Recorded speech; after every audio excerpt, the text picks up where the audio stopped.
निम्न में से सुंदा पर्वत कहाँ पर स्थित है? सुंदा पर्वत जहाँ पर सुंदा माता का मंदिर बना हुआ है, राजस्थान के कौन से जिले में है? चूरू, जालोर, बाड़मेर, सीकर। सुंदा माता का मंदिर भी है वहाँ पर। लगभग 900 वर्ष पुराना सुंदा माता का मंदिर है और 85 मीटर ऊंचाई के ऊपर वो मंदिर स्थित है। हिंदू धर्म से संबंधित है। राजस्थान का पहला रोपवे सुंदा पर्वत के ऊपर ही स्थापित किया गया है। राजस्थान के जालोर जिले के अंतर्गत बीनमाल में है ये सुंदा माता का मंदिर, सुंदा पर्वत। ऑप्शन सेकंड इसका आंसर होगा। निम्न में से मालखेत की पहाड़ियां किस जिले में स्थित हैं? राजस्थान में मालखेत की पहाड़ियां कौन से जिले में हैं? चूरू, बाड़मेर, सीकर, जालोर। मालखेत की पहाड़ियां दरअसल वहां पर जिस भी ये जिले में स्थित है वहां पर स्थानीय भाषा में इनको मालखेत की पहाड़ियों के नाम से जाना जाता है। और ये कौन से जिले के अंतर्गत है? राजस्थान का पहला हाईटेक जिला सीकर जिले में स्थित है। सीकर जिले में इसके अलावा हर्ष की पहाड़ियां भी स्थित हैं। हर्ष की पहाड़ियों में ही जीण माता का मंदिर बना हुआ है। तो सीकर डिस्ट्रिक्ट क्या होगा इसका? करेक्ट आंसर होगा मालखेत की पहाड़ियां सीकर में है। थार के मरुस्थल का क्षेत्रफल कितना है?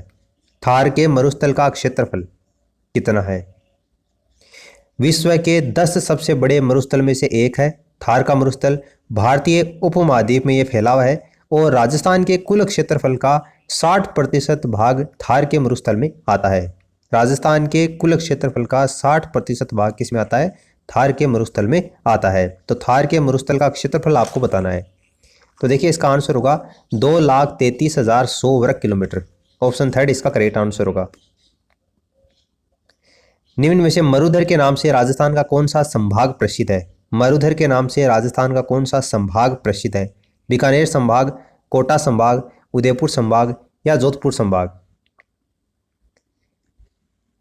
मरुधर के नाम से किसको जाना जाता है? देखिए मरुधर आप समझ गए होंगे कि मरु प्रदेश यानी कि पश्चिमी राजस्थान की बात हो रही है। वहाँ पर कौन सा संभाग आता है? जोधपुर संभाग के अंतर्गत आते हैं वो जिले। इसलिए ऑप्शन डी क्या हो जाएगा इसका? करेक्ट आंसर हो जाएगा। कोटा संभाग तो होने से रहा क्योंकि वो तो हाड़ौती प्रदेश के अंतर्गत उधर आता है, तो उधर मरुस्थल का विस्तार नहीं है। निम्न में से रेगिस्तान का सबसे संपन्न जिला कौन सा है? रेगिस्तान का सबसे संपन्न जिला कौन सा है? श्रीगंगानगर, जोधपुर, बीकानेर, बाड़मेर। रेगिस्तान का सबसे संपन्न जिला, और सबसे संपन्न जिला होने के पीछे वजह यह है कि वहाँ पर नहरों से सिंचाई होती है और नहरों से सर्वाधिक सिंचाई, लगभग 100% सिंचाई नहरों से राजस्थान में कौन से जिले के अंतर्गत होती है? श्रीगंगानगर में होती है। इसलिए श्रीगंगानगर इसका आंसर होगा। नहरों से सर्वाधिक सिंचाई श्रीगंगानगर में, और दूसरे नंबर पर सर्वाधिक सिंचाई नहरों से कौन से जिले में होती है? हनुमानगढ़ में होती है। श्रीगंगानगर की बात करें तो इसको राजस्थान में अन्न का कटोरा कहा जाता है। ये पाकिस्तान के साथ में भी सीमा बनाता है और भारत में पंजाब के साथ में भी ये सीमा बनाता है, यानी कि अंतर्राज्यीय सीमा और अंतर्राष्ट्रीय सीमा दोनों प्रकार की सीमा बनाता है। इसकी स्थापना किसने की थी? तो बीकानेर के शासक थे महाराजा गंगा सिंह, उनके द्वारा ये बसाया गया था। तो महाराजा गंगा सिंह के नाम पर ही इनका नामकरण है वो गंगानगर रखा गया। राजस्थान का छठा शुष्क बंदरगाह श्री गंगानगर में ही है। और गंगानगर जो जिला है वो कौन से संभाग के अंतर्गत आता है? तो ये बीकानेर संभाग के अंतर्गत आता है। घग्गर नदी के पानी से ही श्रीगंगानगर में सूरतगढ़ और जो अनूपगढ़ क्षेत्र है वहाँ पर सिंचाई की जाती है। गुरुद्वारा बुड्ढा जोड़ा कौन से जिले में स्थित है? तो वो श्रीगंगानगर में ही स्थित है। सूरतगढ़ तापीय विद्युत परियोजना कौन से जिले में है? श्रीगंगानगर में स्थित है। एशिया के सबसे बड़े कृषि फार्म सूरतगढ़ में रूस के सहयोग से 15 अगस्त 1956 को स्थापित किया गया था। और राजस्थान का फर्स्ट बायोगैस आधारित विद्युत संयंत्र पदमपुर श्रीगंगानगर में ही स्थित है। इसलिए ऑप्शन फर्स्ट क्या होगा इसका? करेक्ट आंसर होगा। राजस्थान में स्थित मरुस्थल को किस नाम से जाना जाता है? राजस्थान में स्थित मरुस्थल को किस नाम से जानते हैं? थार के मरुस्थल के नाम से, अरेबियन मरुस्थल के नाम से, सारा मरुस्थल के नाम से, या इनमें से कोई नहीं? राजस्थान में स्थित मरुस्थल किस नाम से जाना जाता है? थार के मरुस्थल के नाम से जानते हैं। इसलिए ऑप्शन सेकंड इसका आंसर हो जाएगा। पश्चिमी रेगिस्तान व खारे पानी की झीलें किसके अवशेष हैं? पश्चिमी रेगिस्तान और खारे पानी की झीलें किसके अवशेष हैं? अंगारा लैंड के, गोंडवाना लैंड के, या फिर टेथिस सागर के, या इनमें से कोई नहीं? पश्चिमी रेगिस्तान व खारे पानी की झीलें किसके अवशेष हैं? तो किसके अवशेष है? टेथिस सागर के अवशेष है। ठीक है, ऑप्शन डी इसका आंसर होगा। गोंडवाना लैंड इसका आंसर नहीं होगा। राजस्थान में रेगिस्तान कितने प्रतिशत भूभाग पर है? राजस्थान राज्य में जो रेगिस्तान है वो कितने प्रतिशत भूभाग पर फैला हुआ है? 76.09, 45, 32.11 या 66.11। राजस्थान में रेगिस्तान कितने प्रतिशत भूभाग पर फैला हुआ है? 66.11% भूभाग पर फैला हुआ है, इसलिए ऑप्शन डी क्या हो जाएगा, इसका आंसर हो जाएगा। मेसा का पठार राजस्थान के कौन से जिले में स्थित है? मेसा का पठार राजस्थान के कौन से जिले में स्थित है? सिरोही, उदयपुर, चित्तौड़गढ़, चूरू। जिस भी जिले में मेसा का पठार स्थित है वो कौन से संभाग के अंतर्गत आता है? उदयपुर संभाग के अंतर्गत वो जिला आता है। वहीं पर महाराणा प्रताप की समाधि बनी हुई है और उस जिले की आकृति घोड़े की नाल के समान है।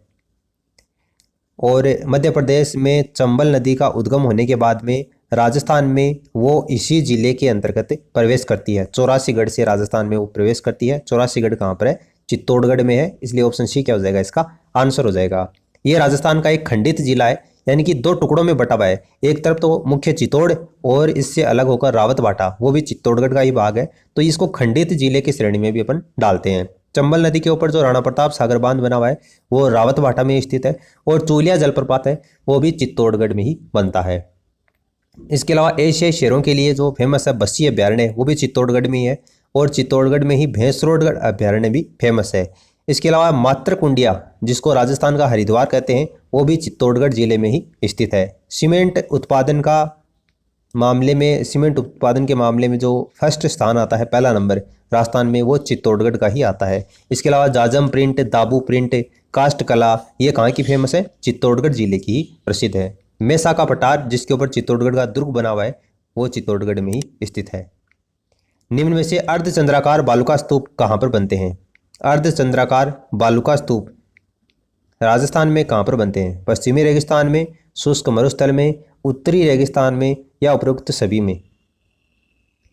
अर्धचंद्राकार बालुका स्तूप कहाँ पर बनते हैं? तो देखिए अर्धचंद्राकार जो बालुका स्तूप है वो पश्चिमी रेगिस्तान में भी बनते हैं, शुष्क मरुस्थल में बनते हैं, उत्तरी रेगिस्तान में बनते हैं, इसलिए उपरोक्त सभी क्या हो जाएगा, इस क्वेश्चन का करेक्ट आंसर हो जाएगा।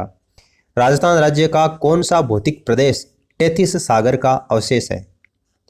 टेथिस सागर का अवशेष राजस्थान का कौन सा भौतिक प्रदेश है? पूर्वी बेसिन प्रदेश, पश्चिमी मरु प्रदेश, दक्षिणी पूर्वी हाड़ौती पठार या अरावली पहाड़ी प्रदेश या अरावली पर्वतीय प्रदेश? राजस्थान राज्य का कौन सा भौतिक प्रदेश टेथिस सागर का अवशेष है? तो देखिए इसका आंसर होगा पश्चिमी मरु प्रदेश, ऑप्शन सेकंड। पश्चिमी राजस्थान को अरावली पर्वतमाला से अलग करने वाली जो वर्षा समरेखा है वो कौन सी है?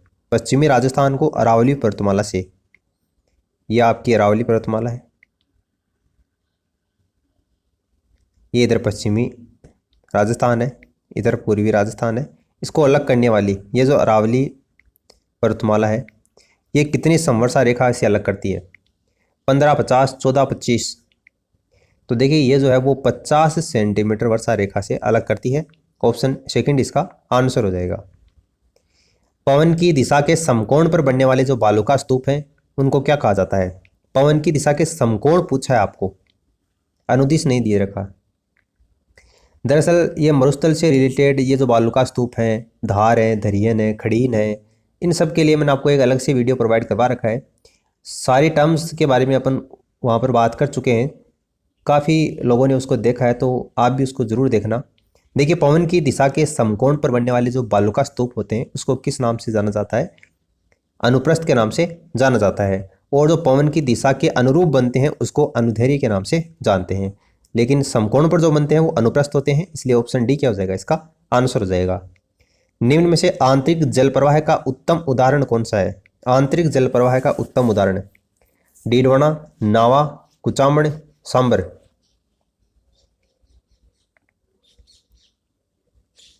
निम्न में से आंतरिक जल प्रवाह का उत्तम उदाहरण कौन सा है? सांबर है। सांबर जो झील है वो कौन से डिस्ट्रिक्ट में है? जयपुर में है। और कुएं और नलकूपों से सर्वाधिक सिंचाई कहाँ पर होती है? जयपुर में ही होती है। जयपुर को यूनेस्को की वर्ल्ड हेरिटेज सूची में भी शामिल किया जा चुका है। राजस्थान में बरखान या अर्धचंद्राकार जो बालुका स्तूप होते हैं वो कहाँ पर पाए जाते हैं?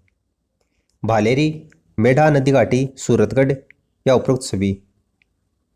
राजस्थान में बरखान या अर्धचंद्राकार बालुका स्तूप कहाँ पर पाए जाते हैं?